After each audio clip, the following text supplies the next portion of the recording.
বিসমিল্লাহির রহমানির রহিম। রাতের খানা আলহামদুলিল্লাহ, অল্প কিছুতে অনেক কিছু হয়েছে। সরপুঁটি মাছ ভুনা, আর এখানে আছে পালং শাক, পাবদা মাছ আর ডালের বড়ি। আচ্ছা, আর সাথে আছে পোলাও ভাত, আছে সাদা ভাত, আর ইনশাআল্লাহ গরুর মাংস আছে। রাত্রে একটু থাকবে আমার জন্য। তা রাবেয়া আপা খুব সুন্দর রাঁধুনি। তা কেমন লাগে আজকে ইনশাআল্লাহ শুরু করব। মুরগির মাংস আছে, পাতলা ডাল, শসা সালাদ, টক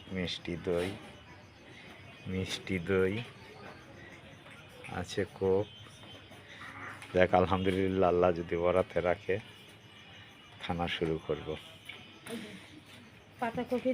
আর একটা সবজি নিয়ে এসছে রাবেয়া আপা, পাতাকপি, গরুর কলিজা, চর্বি, ওর সাথে আলু আছে একটু। একটা সবজি তৈরি করছে সুন্দর, মনে হয় খেলে ইনশাল্লাহ বুঝবো কেমন লাগে। ওকে ভাই, শুরু করো সবাই আমরা।